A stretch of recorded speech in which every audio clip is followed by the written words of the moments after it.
Par un matin frais d'avril 1936, un groupe de jeunes élèves de l'école Strand à Londres partit pour ce qui devait être une randonnée éducative à travers la forêt noire en Allemagne. Le groupe, mené par leur professeur Kenneth Kist, était impatient d'explorer la forêt accidentée avant les vacances de Pâques. Ils étaient loin de se douter que leur aventure allait bientôt se transformer en l'une des tragédies les plus éprouvantes de l'histoire de l'alpinisme. La forêt noire tire son nom de ses bois denses et de son feuillage sombre, et elle est, depuis des siècles, un phare pour les amoureux de la nature et les aventuriers. Cette merveille naturelle de montagne est réputée pour sa beauté pittoresque et les ruines historiques disséminées un peu partout. Malgré la météo imprévisible, la forêt est une destination prisée des randonneurs. Des milliers de touristes sont attirés par ces paysages légendaires et l'excitation de l'ascension. Mais comme toute randonnée, la forêt n'est pas totalement exempte de problèmes. Il y a eu des cas de randonneurs pris dans des tempêtes de neige soudaines, ce qui a souvent entraîné la fermeture temporaire de certains sentiers, puis leur réouverture avec des mesures de sécurité et des avertissements améliorés. Le groupe de l'école Strand a visité la forêt noire après plusieurs avertissements de sécurité renforcés. Le 16 avril, le groupe est arrivé dans la ville de Fribourg tôt le matin en prévision de la randonnée. Situé au milieu de collines ondulantes et entouré par la forêt, Fribourg devait ressembler à un pays des merveilles hivernales pour les garçons. Bien que la neige recouvre les toits semblables à des pins d'épices, de nombreux garçons étaient venus seulement en short, certains en sandales. Selon tous les témoignages, l'ambiance était très animée avec de fréquentes batailles de boules de neige lors de leur départ le matin du 17 avril. Le groupe de randonneurs était composé de 27 garçons, âgés de 12 à 17 ans, et de leur professeur, Kenneth Kist, âgé de 27 ans, qui faisait office de guide. Douglas Mortifi, le garçon le plus âgé, était préfet et aidait Kenneth Kist à maintenir l'ordre. Cependant, la responsabilité de naviguer à travers ce terrain difficile reposait entièrement sur les épaules de Kenneth Kist et sur sa carte. La carte de Kenneth Kist était inadaptée à la tâche. Bien qu'elle indiquât les principaux sentiers, elle manquait de détails sur les petits détours et les méandres du terrain accidenté, ce qui aurait peut-être dû être plus inquiétant compte tenu de la difficulté notoire de l'ascension. Kenneth Kist ne semblait pourtant pas inquiet. Il balaya d'un revers de main les avertissements locaux concernant les changements soudains de météo avec assurance, certains qu'ils pourraient gérer un peu d'imprévisibilité alors qu'ils entamaient leur randonnée. Alors qu'ils s'aventurèrent plus loin, le sentier commença à monter abruptement parmi de grands arbres anciens. Les garçons, surtout ceux vêtus seulement de shorts et de sandales, commencèrent à ressentir la fraîcheur du vent. Autour d'eux, le paysage, bien que majestueux avec ses pins imposants et ses ruines éparses, laissait entrevoir l'isolement et l'imprévisibilité sauvage de la nature. De sombres nuages s'amassèrent au-dessus d'eux, projetant des ombres et annonçant un changement de temps. L'ambiance passa de l'excitation à une pointe d'appréhension. Monsieur Kist les encouragea à avancer, mais les nuages menaçants semblaient les avertir que la forêt pourrait bientôt révéler son côté plus rude. Alors qu'ils s'enfonçaient plus profondément dans la forêt, le vent se mit à soulever des rafales de neige qui rendaient difficile aux garçons de voir où ils allaient. Ils se sont disputés et ont dû repartir. Ils se sont arrêtés dans une auberge pour demander leur chemin et l'aubergiste semblait surpris qu'ils veuillent poursuivre leur randonnée. Elle leur a dit que c'était dangereux car les sentiers pourraient bientôt être enneigés. Monsieur Kist a tenté de détendre l'atmosphère. « Poussons la neige sur notre chemin ». Ils ont essayé de faire cela. Les garçons avancèrent dans une neige de plus en plus profonde, ce qui était difficile avec leurs shorts et sandales. Ils ont ensuite croisé deux bûcherons quittant la forêt à cause du mauvais temps. Les bûcherons ont prévenu, mais Monsieur Kist n'a pas écouté. Et pourtant, ils ont continué à marcher. Plus haut, sur le sentier, le groupe a aussi croisé Otto Stiert, un facteur inquiet de leur projet qui leur a proposé de les ramener au village ou de les guider vers une auberge de mineurs. Mais il était déjà 15h15 et ils marchèrent depuis le matin. Monsieur Kist a quand même refusé, voulant continuer comme il l'avait prévu. En avançant, Monsieur Kist remarqua l'aggravation des conditions et prit des nouvelles de ses élèves. Beaucoup exprimèrent leur malaise à cause du froid et de l'humidité, mais Kist choisit de continuer, estimant qu'un village proche indiqué sur sa carte était à portée et représentait une option plus sûre que de revenir sur leurs pas. Cette décision s'est rapidement révélée être une erreur fatale. Tu te souviens comment je t'ai dit que les cartes n'avaient aucun détail sur le terrain ?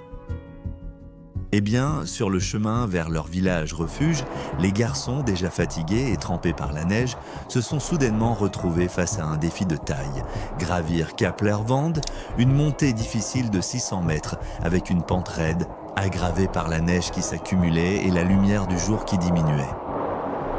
Par temps ensoleillés, l'ascension aurait déjà été difficile, mais dans la neige de la forêt sombre, elle fut insurmontable.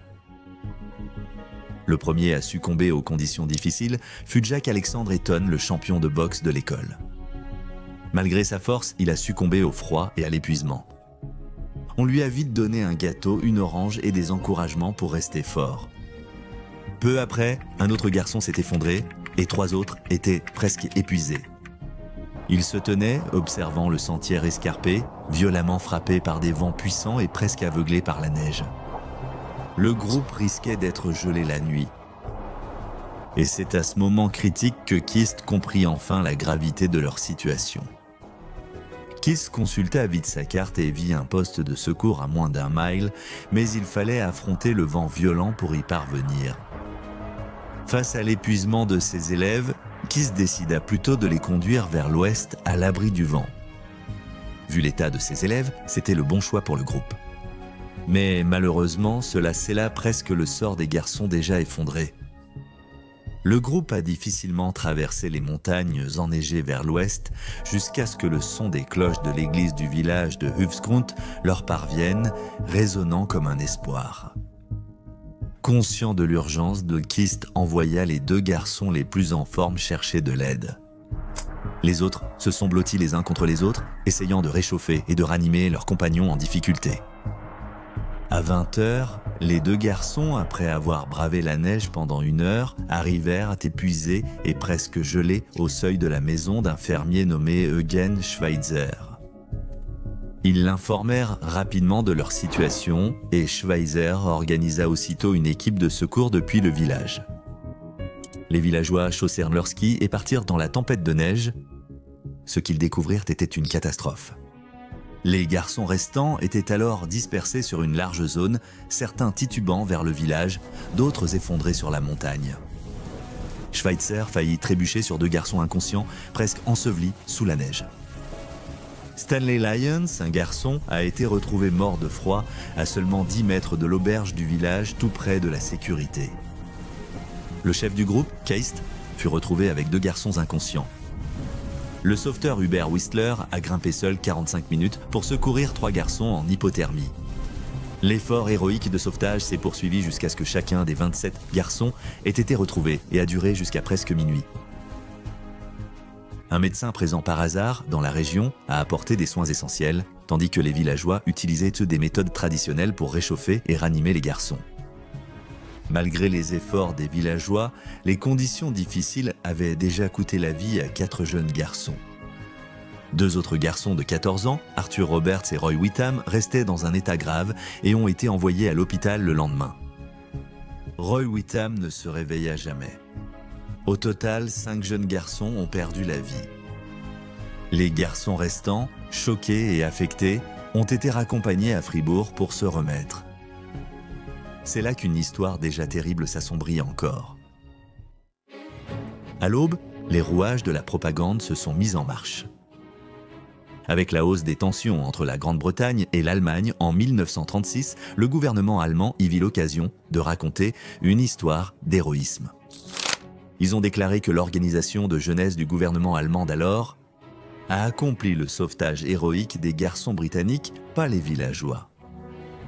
Ils ont rapidement informé l'ambassadeur britannique que l'Allemagne rendrait hommage aux victimes avec des couronnes de fleurs et veillerait sur leur cercueil. Les médias des 2 côtés ont diffusé des images de la veillée recouvrant les cercueils de drapeaux britanniques sur fond de slogans de partis allemands, présentant un récit de paix et de camaraderie. De retour en Angleterre, leurs parents étaient bouleversés par la tragédie. C'était incroyable.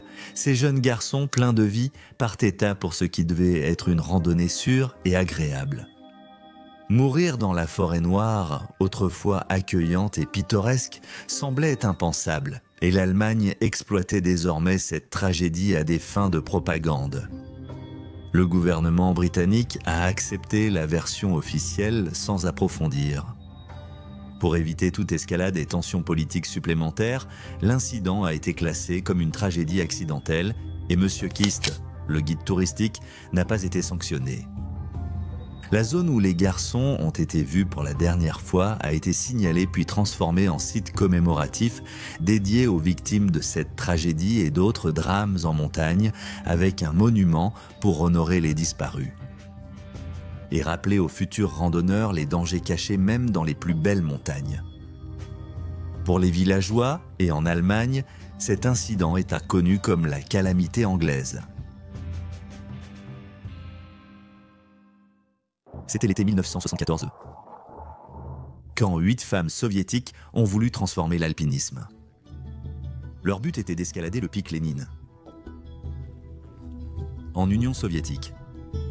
S'élevant à plus de 23 000 pieds et situé au cœur des montagnes du Pamir, parfois appelé le toit du monde, le pic Lénine était l'une des chaînes de montagnes les plus célèbres de l'époque.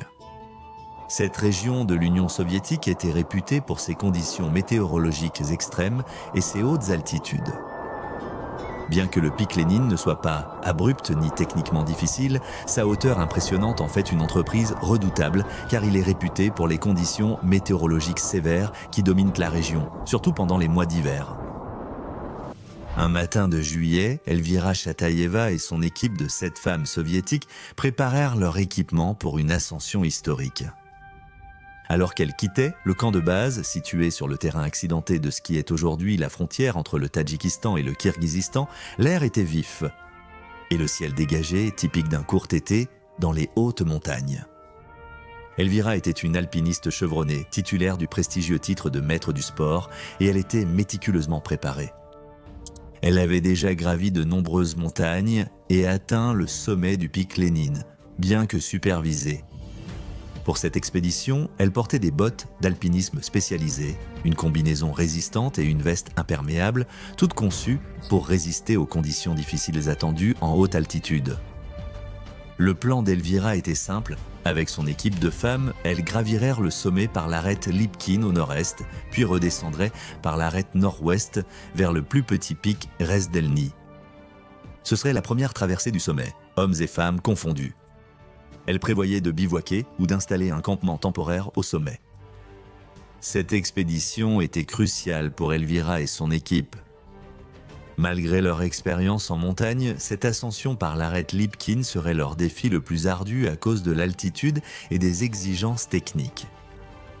L'itinéraire vers le sommet était à la fois exigeant physiquement et très dangereux, nécessitant un permis spécial reconnaissant les risques, notamment météo extrême et avalanches. Après le départ d'Elvira du camp de base, ils ont retrouvé le reste de leur groupe, composé d'alpinistes chevronnés et de grimpeurs expérimentés venus de diverses régions de l'Union soviétique. Parmi eux se trouvaient Anna et Lydia, toutes deux médecins avec une grande expérience en haute altitude, ainsi que Natalia, géologue et secouriste bénévole. Ils ont alors commencé leur voyage vers le pic Lénine, traversant les montagnes du Pamir jusqu'au point de départ de l'ascension. Le 30 juillet, Elvira et son équipe ont commencé leur ascension, animés par la détermination et l'esprit collectif de marquer l'histoire. Ils ont avancé régulièrement sur l'arête Lipkin vers le sommet sans difficulté. Le 3 août, Chataïeva a instauré une journée de repos, mais en montant, le temps, clair le matin, s'est dégradé. Les nuages se sont rassemblés, apportant avec eux un vent glacial qui balayait la face de la montagne. Dans l'après-midi du lendemain, les conditions s'étaient considérablement aggravées et une tempête majeure était annoncée. L'équipe était à un point critique près du sommet, mais affrontait un danger grandissant à cause du mauvais temps. Malgré les conditions du 5 août, l'équipe a atteint le sommet, un exploit incroyable et record réalisé par ce groupe de femmes déterminées. À 17 h, Le même jour, ils ont informé le camp de base par radio que la visibilité devenant mauvaise, ils peinaient à voir la descente et avaient monté leur tente pour attendre une amélioration. La visibilité était de 20 à 30 mètres. Nous ne sommes pas sûrs de la direction de la descente. Nous avons décidé de monter les tentes, de les installer en tandem, en espérant discerner le chemin de descente une fois que le temps s'améliorera. C'est là que la situation est devenue critique. Alors que les femmes restaient de camper dans leur enclos, la tempête à l'extérieur s'est intensifiée, transformant une situation déjà critique en une lutte pour la survie. La tempête faisant rage autour d'elles.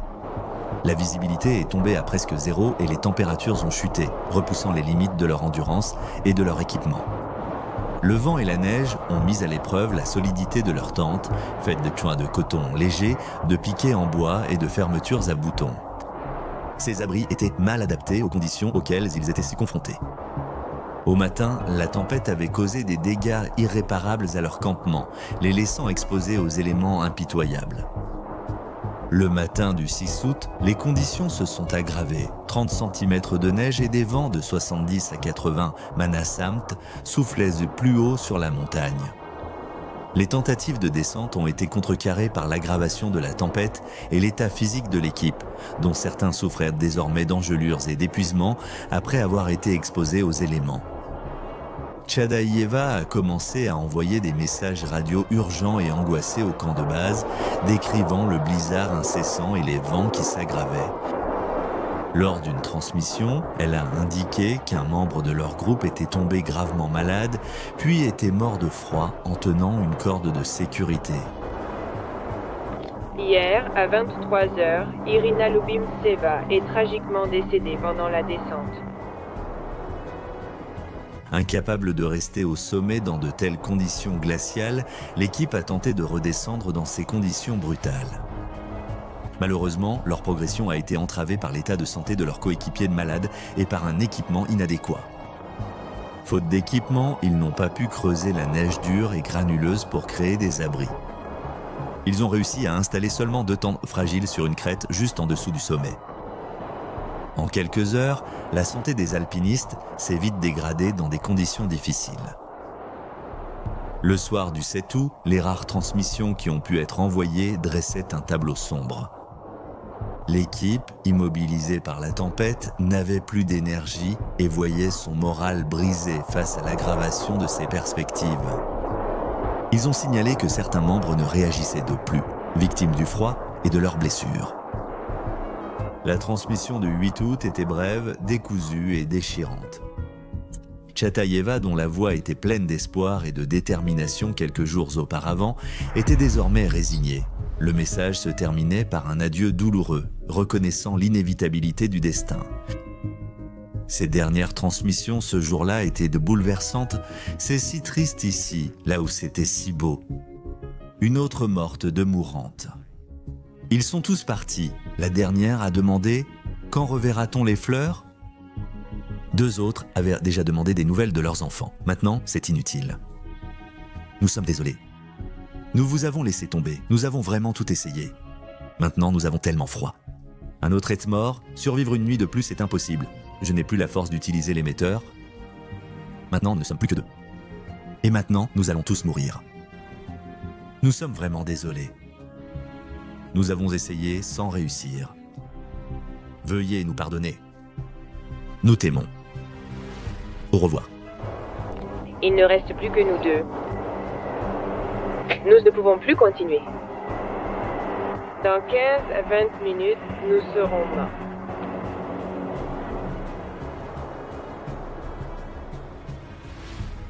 Dans les suites, lorsque la tempête s'est enfin calmée et que les équipes de secours ont pu atteindre la zone du sommet, l'issue tragique a été confirmée. Toute l'équipe avait péri, retrouvée juste en dessous du sommet, et un voyage censé célébrer le triomphe de l'humanité et du féminisme est devenu l'un des événements les plus tristes de l'histoire de l'alpinisme. Cette prochaine tragédie détient officiellement le record du monde Guinness de la pire catastrophe d'alpinisme de l'histoire. Et quand on considère les histoires que nous avons racontées, cela veut vraiment dire quelque chose. Cette histoire se déroule au pic Lennon qui, vous l'aurez sûrement remarqué, est un endroit particulièrement malchanceux pour les alpinistes. Comme dans la dernière histoire, le sommet imposant et les pentes faciles de cette chaîne attirent depuis longtemps les alpinistes grâce à ces itinéraires accessibles en haute altitude. Cependant, les événements du 13 juillet 1990 ont transformé une ascension ordinaire en tragédie. Le 13 juillet 1990, 45 alpinistes étaient sur une corniche appelée 1900 pieds d'altitude dans les montagnes du Pamir. Ils se préparaient pour leur prochaine ascension vers le sommet de la montagne. Parmi eux se trouvaient des membres de divers horizons, dont 23 alpinistes du club d'alpinisme de Leningrad, ainsi que des alpinistes de Tchécoslovaquie, d'Israël, de Suisse et d'Espagne. Ce soir-là, un léger tremblement de terre, mesuré à environ 6,4, a secoué la région. Bien que la secousse ait été relativement légère, elle a suffi à déloger un sérac, qui est une énorme colonne de glace et de neige de la montagne. Ce sérac est tombé, déclenchant une avalanche colossale qui a balayé le camp en quelques secondes, laissant aux alpinistes très peu de temps pour réagir. La force pure de l'avalanche a enseveli 43 des 45 alpinistes sous des tonnes de neige et de glace. Deux survivants, Alexei Korin et Miroslav Brozman, ont réussi à s'échapper avec de graves blessures, mais n'ont pas pu sauver leurs camarades qui ont été ensevelis vivants. Les conséquences étaient une scène de dévastation. Maintenant, après une avalanche, plusieurs événements critiques se produisent qui ont un impact significatif sur les efforts de sauvetage. Lorsqu'une avalanche survient, l'urgence concerne le volume de neige et de débris qui engloutit tout. Cette neige se compose souvent de plusieurs couches, parfois très denses et lourdes. La force de l'avalanche compacte la neige, rendant difficile pour les personnes ensevelies de bouger ou de créer des poches d'air pour pouvoir respirer. Ce manque de mobilité et de ventilation est un risque sérieux d'étouffement. Mais ce n'est pas tout. Quelques instants après l'avalanche, la neige durcit. Oui, vous avez bien entendu. Le durcissement de la neige après une avalanche est bien connu. Lorsque la neige est violemment déplacée et compactée, elle subit un processus appelé frittage. Le frittage, c'est lorsque les particules de neige se lident sous pression, transformant la neige légère et meuble en un état beaucoup plus dense et solide, comme du béton. Ce durcissement rapide, en quelques minutes, rend la neige très difficile à creuser avec un outil. C'est ce qui s'est produit après l'avalanche de 1990. Les alpinistes et leur matériel ont été ensevelis sous des tonnes de neige et de glace rapidement durcies comme du béton. Les survivants et les sauveteurs pouvaient entendre les faibles bruits de leurs compagnons alpinistes pendant des heures, mais ils étaient impuissants à les atteindre. Les conditions brutales de l'avalanche et le durcissement immédiat de la neige ne leur laissaient aucun espoir d'un sauvetage rapide. Un seul corps parmi les 43 alpinistes ensevelis a pu être retrouvé avec succès. Les autres sont restés figés sous la neige à jamais dans le temps. La catastrophe la plus tristement célèbre de l'histoire de l'alpinisme s'est déroulée au sommet du monde, le mont Everest. S'élevant au-dessus de la Terre, à une hauteur impressionnante de 29 229 pieds, l'Everest se trouve dans les majestueux Himalayas, à la frontière entre le Népal et le Tibet. C'est ici que les forces tectoniques des plaques indiennes et eurasiennes entrent en collision, poussant la flèche rocheuse toujours plus haut vers le ciel, chaque année un peu plus qu'auparavant. Cette poussée constante a créé une montagne aux crevasses profondes, cascades de glace vertigineuses et paysages époustouflants. Depuis la première ascension réussie en 1953, la conquête de l'Everest fascine des milliers de passionnés d'alpinisme. Et je comprends, Quoi de plus difficile et gratifiant que gravir le plus haut sommet du monde? Malheureusement, la renommée de l'Everest s'est accompagnée d'un mépris pour ses dangers. À mesure que l'Everest devenait de plus en plus un site touristique florissant, certains alpinistes chevronnés étaient de plus en plus convaincus qu'il ne s'agissait que d'une question de temps avant qu'une tragédie ne survienne. Et le 10 mai 1996, ils ont eu raison. Ce jour-là, plusieurs équipes d'expédition, chacune avec leurs propres espoirs et objectifs, prévoyaient toutes de converger vers le point le plus élevé de la Terre. 2 groupes notables figuraient parmi eux. Dirigés par des alpinistes chevronnés, Adventure Consultants et Mountain Madness. Adventure Consultants était dirigé par Rob Hall, guide néo-zélandais très respecté. Connu pour sa planification méticuleuse et ses grandes qualités de leader, son équipe comprenait 8 clients et 7 guides Sherpa. Leur mission était simple mais redoutable, guider chaque client en toute sécurité jusqu'au sommet et les ramener. Mike Groom et Andy Harris, eux-mêmes alpinistes expérimentés, ont rejoint Hall pour soutenir cette entreprise ambitieuse. Mountain Madness, quant à elle, était dirigée par le charismatique et aventureux Scott Fisher, accompagné d'Anatoly Boukreev et de Neil Biddleman. Leur équipe comprenait 7 clients et 8 Sherpas. L'approche de Fisher, flexible et centrée sur les clients, s'adaptait aux divers niveaux des alpinistes. Les 2 équipes étaient sur le versant népalais de l'Everest, prêtes à tenter une ascension éprouvante. En quittant le camp de base, ils ignoraient bien que leur nom entrerait de bientôt dans l'histoire de l'Everest, marqué à la fois par l'héroïsme et l'horreur. Au départ, les alpinistes se rassemblent au pied de la montagne, ou au camp de base, qui est souvent un petit village tentaculaire composé de tentes et d'abris temporaires. Ici, les alpinistes s'acclimatent au climat et se préparent aux journées difficiles. Le voyage commence relativement facilement alors que les alpinistes empruntent des sentiers bien tracés qui s'inclinent progressivement vers les camps supérieurs, leur permettant de s'adapter à l'air qui se raréfie. À mesure qu'ils quittent le camp de base, l'ascension devient de plus en plus difficile. Le principal obstacle est la cascade de glace du Khumbu, connue pour ses blocs mouvants et profondes crevasses. Franchir cette cascade de glace exige précision et sang-froid, car les alpinistes traversent crevasses et parois de glace avec échelles et cordes.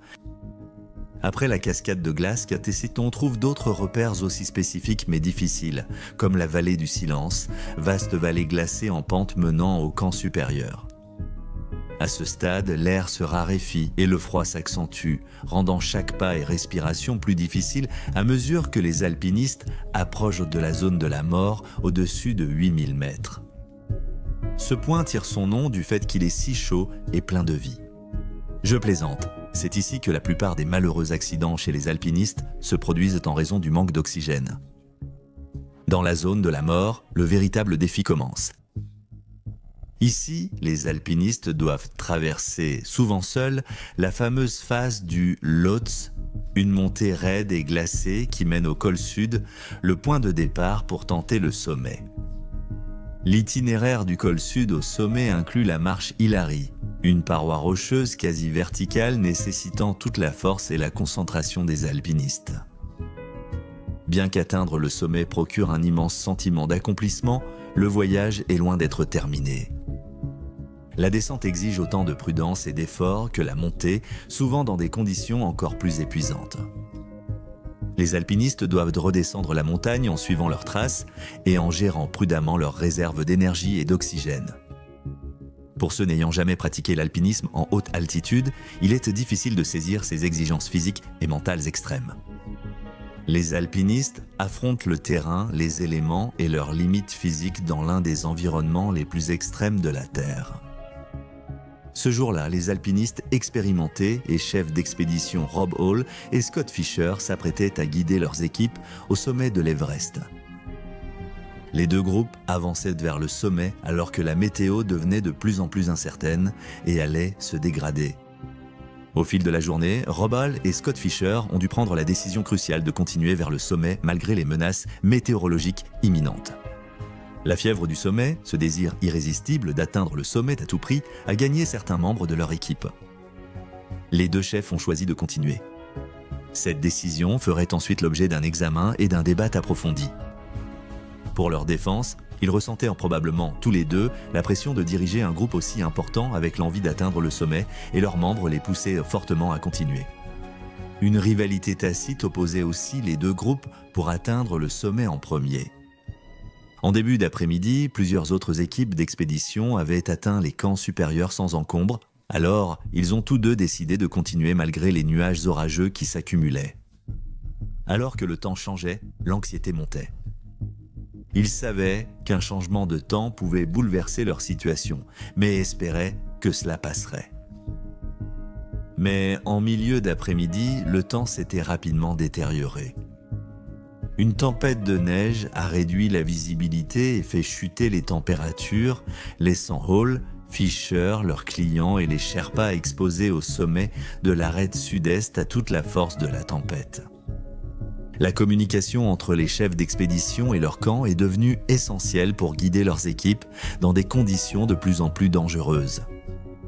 De retour au camp, la partenaire de Robbal s'inquiétait en voyant les conditions se dégrader avec son télescope. Au début, tout semblait gérable malgré les nuages menaçants. Elle communiquait par radio avec les équipes d'alpinistes, les exhortant à envisager de faire demi-tour. Mais à 16 heures, la situation s'est rapidement aggravée. Lorsque Jeanne regarda de nouveau vers les camps supérieurs, elle vit une tempête de neige aveuglante engloutir le sommet de la montagne. Réalisant le grave danger dans lequel se trouvaient les alpinistes, Jeanne a frénétiquement coordonné avec les chefs d'expédition pour demander une descente immédiate. Au sommet, les deux groupes se sont retrouvés dans une situation désespérée à mesure que les conditions empiraient. Robbal a été vu pour la dernière fois près du sommet, resté avec Doug Hanson, un client en difficulté. Malgré les efforts héroïques de Rob Hall pour aider Doug Hanson à redescendre, les deux hommes se sont retrouvés bloqués. Le 11 mai à 4h43 du matin, près de 12 heures après le début de la tempête, Rob Hall a annoncé par radio qu'il était au sommet sud. Il a indiqué que Doug Hanson était mort durant la nuit. Robbal ne respirait pas d'oxygène car son détendeur était bloqué par la glace. Vers 9h, Robbal avait réparé son masque à oxygène, mais il disait que ses mains et pieds gelés rendaient difficile la traversée des cordes fixes. Nous sommes contents d'entendre ta voix. Tu as l'air en forme, continue d'avancer mon pote. Est-ce que ton oxygène fonctionne maintenant? Bien, augmente-le pour la montée. Commence à avancer, allons-y. Plus tard dans l'après-midi, il a appelé le camp de base par radio pour leur demander d'appeler sa femme, Jeanne Arnold, sur le téléphone satellite. Lors de son dernier message déchirant, il l'a rassurée en lui disant qu'il était relativement à l'aise et il lui a dit « Dors bien ma chérie, s'il te plaît, ne t'inquiète pas trop. » Il avait des engelures, il était faible, il était très fatigué, mais il allait essayer d'utiliser l'oxygène à l'endroit où il avait passé la nuit et il allait essayer de redescendre. Il m'a dit lors du dernier appel téléphonique, mon petit appel radio, de ne pas trop m'inquiéter pour lui. Il était mort peu de temps après sa dernière communication. Scott Fisher a également fait face à des circonstances dramatiques. Il était devenu extrêmement fatigué et peut-être malade, ce qui était inhabituel pour ce chef robuste et énergique. Son état a ralenti sa propre descente et lui aussi s'est retrouvé bloqué dans la zone de la mort. Les tentatives de ses coéquipiers et d'autres alpinistes pour l'aider ont été vaines en raison des conditions météorologiques extrêmes et de la détérioration de sa santé. À 18h, les opérations de sauvetage organisées par le camp de base étaient dans une situation désespérée. Les équipes du camp de base ont rapidement organisé une réponse, chaque minute comptant. Mais la tâche était décourageante car parcourir les sentiers enneigés pour atteindre les alpinistes bloqués était à la fois périlleux et long. Il a fallu des heures d'efforts acharnés, luttant contre des vents violents et des températures glaciales pour établir un itinéraire en vue d'un éventuel sauvetage. Tout au long de la nuit, alors que la tempête de neige faisait rage, les efforts pour secourir les alpinistes bloqués ont été entravés par la violence de l'orage qui rendait tout déplacement presque impossible. À l'aube, les sauveteurs ont enfin pu gravir la montagne, chaque pas guidé par l'espoir de trouver des survivants. Plus ils montaient, plus les conditions devenaient éprouvantes, avec une visibilité quasi nulle, et la tempête ne cessait pas. Quand la tempête s'est calmée et que les secours ont repris, il était déjà trop tard pour Fisher. Hall aussi, malgré plusieurs appels désespérés à l'aide par radio, a succombé aux éléments. Le nombre total de morts parmi tous les alpinistes s'élevait à 12, ce qui en fait l'un des événements les plus meurtriers jamais survenus sur l'Everest. Les corps restent souvent sur la montagne, non récupérés pendant des années. On estime qu'il y a plus de 200 alpinistes décédés encore sur les pentes figées dans le temps. On dit qu'il y a une règle tacite dans les montagnes. Quoi qu'il arrive, personne ne doit être secouru. Mais ce n'est pas tout à fait vrai. À ces altitudes, tenter un sauvetage est très difficile et controversé. Ce qui nous amène à David Sharp. Maintenant, David n'était pas étranger aux ascensions difficiles. Dès son plus jeune âge, il avait été attiré par le charme de l'alpinisme, commençant par ses premières ascensions dans le North Yorkshire jusqu'à la conquête de certains des plus hauts sommets d'Afrique et d'Europe, dont le Kilimandjaro, l'Elbrus et Cho-Oyu, l'un des géants imposants de l'Himalaya. David a tenté pour la première fois d'atteindre l'Everest avec un groupe en 2003. Bien qu'il n'ait pas atteint le sommet, il s'est distingué par son endurance exceptionnelle. Lors de cette tentative, malgré de graves engelures qui lui ont coûté plusieurs doigts, la compassion de David s'est manifestée lorsqu'il s'est arrêté pour partager son oxygène avec un alpiniste espagnol en difficulté. Et peut-être que c'est l'empathie de David et sa vision de la bonté de ses semblables qui lui ont ensuite coûté la vie. Après tout, partager un oxygène précieux aurait pu affecter l'ascension de David et même mettre sa vie en danger. L'année suivante, David a retenté l'Everest mais n'a pas pu parcourir les derniers 1100 pieds jusqu'au sommet. Il a choisi de grimper sans oxygène supplémentaire et cela a été un facteur déterminant. Les alpinistes visent souvent des records et gravir l'Everest sans oxygène est l'un des exploits les plus difficiles. Avec cette même ambition, David a visé sa 3e ascension. Cette fois, non seulement il grimpait sans oxygène, mais il grimpait aussi en solitaire. Pas de groupe, pas d'expédition, pas de Sherpa. Il avait opté pour une formule simple chez Asian Trekking qui lui fournissait permis, nourriture, tentes et autres articles essentiels pour les alpinistes indépendants comme David.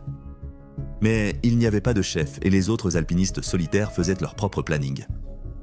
Sa mère a exprimé de profondes inquiétudes concernant sa sécurité, mais David l'a rassuré en lui disant que les dangers étaient gérables. Il croyait que d'autres alpinistes sur la voie réduisirent les risques, et je pense que sa confiance naturelle envers ses compagnons a causé la perte de David Sharp. Il a débuté son ascension depuis le camp de base le 13 mai 2006. Comme il n'avait pas de radio pour appeler à l'aide en cas de problème, nous ne savons pas s'il a atteint le sommet ou si la séboule a été forcée de faire demi-tour juste avant le sommet.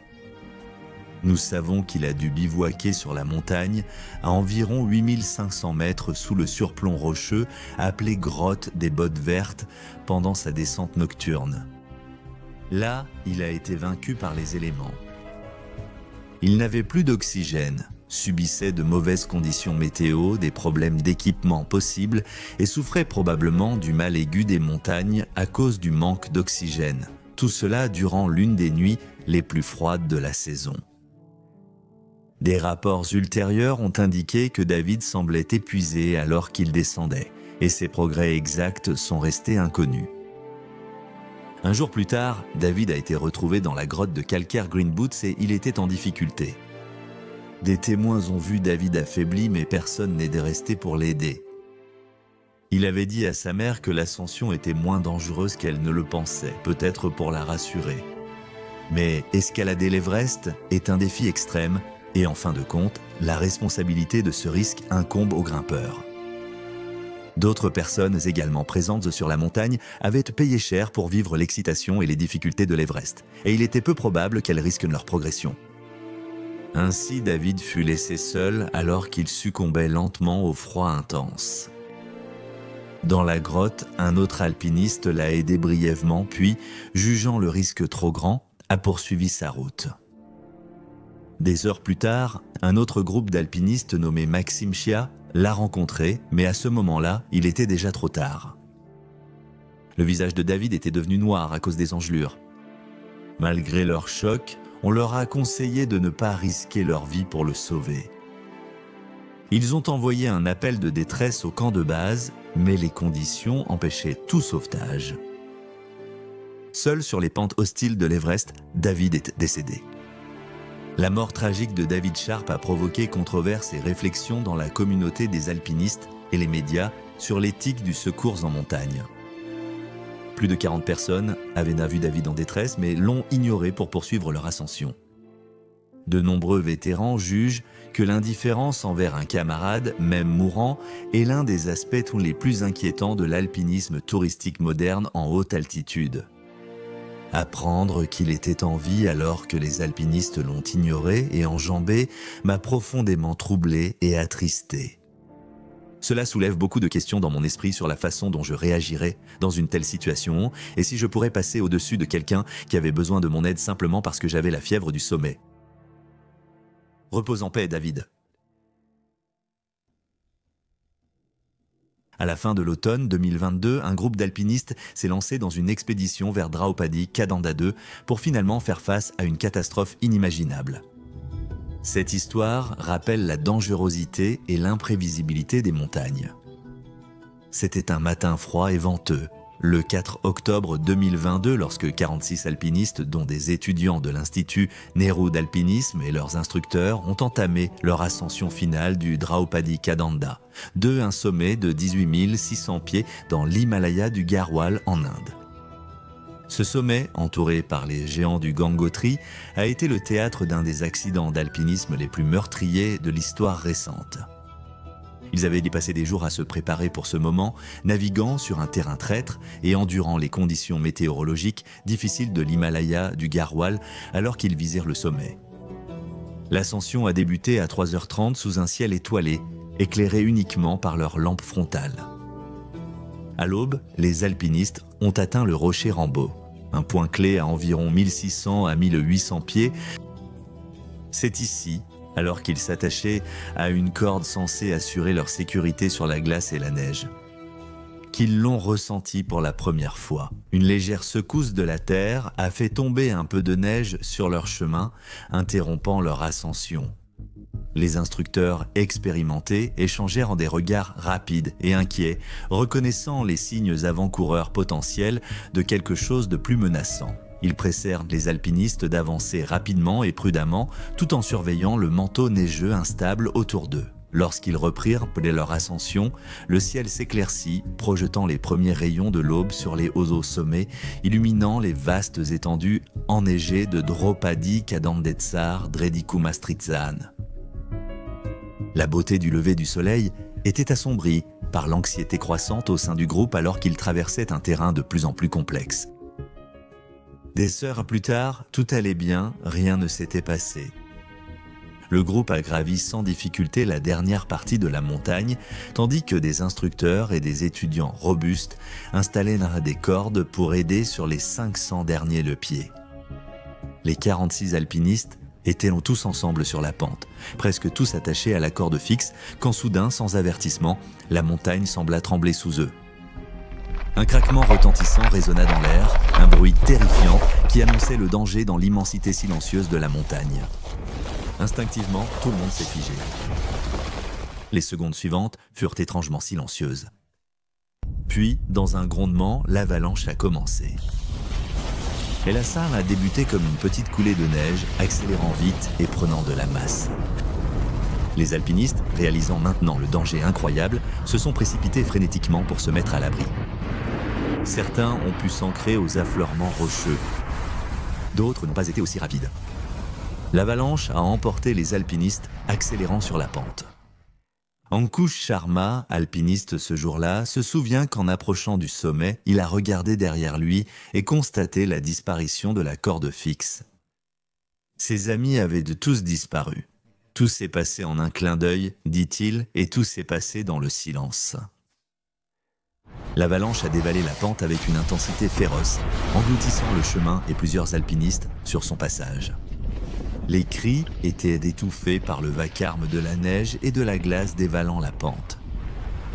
Quand l'avalanche a passé la crête, la corde fixe a cédé sous la force, brisant le dernier lien de sécurité des alpinistes. La coulée a emporté les alpinistes pendant 15 à 30 secondes. 34 ont été emportés par-dessus le bord d'une crevasse sur la pente de la montagne et sont tombés en bas, tandis que d'autres se sont arrêtés. Quand le chaos s'est calmé, la scène était dévastée. La poussière de neige est retombée sur le silence étrange qui enveloppait désormais la crête. Les survivants ont commencé à appeler, cherchant des réponses de leurs amis et coéquipiers. Les instructeurs, guidés par leur formation et leur instinct, ont aussitôt lancé les secours, sondant la neige pour retrouver les alpinistes ensevelis. Un comptage rapide a montré la gravité de la situation. Plusieurs alpinistes manquaient et le groupe devait agir vite pour espérer les retrouver vivants. Les protocoles d'urgence sont activés et une demande d'aide a été lancée. Mais l'éloignement du lieu et l'ampleur de l'avalanche signifiaient que le temps jouait contre eux. La puissance de l'avalanche a enseveli beaucoup d'entre eux sous la neige, rendant les secours immédiats presque impossibles. Les survivants et sauveteurs entendèrent les appels faibles de leurs compagnons pendant des heures, mais ne pouvaient les atteindre. Les conditions brutales de l'avalanche et le durcissement immédiat de la neige ne leur laissaient aucun espoir d'un sauvetage rapide. Malgré leurs efforts, les sauveteurs n'ont sorti que quelques alpinistes de la neige. L'aspect le plus terrifiant de cette tragédie était l'impuissance ressentie par survivants et sauveteurs. Ils pouvaient voir la dévastation et entendre les appels à l'aide, mais l'environnement impitoyable de la montagne rendait impossible d'agir assez rapidement pour sauver tout le monde. Cette catastrophe a coûté la vie à 27 personnes, devenant l'un des accidents d'alpinisme les plus meurtriers de l'histoire récente et la pire tragédie pour la communauté indienne de l'escalade. Merci d'avoir regardé, à la prochaine vidéo, soyez audacieux et courageux.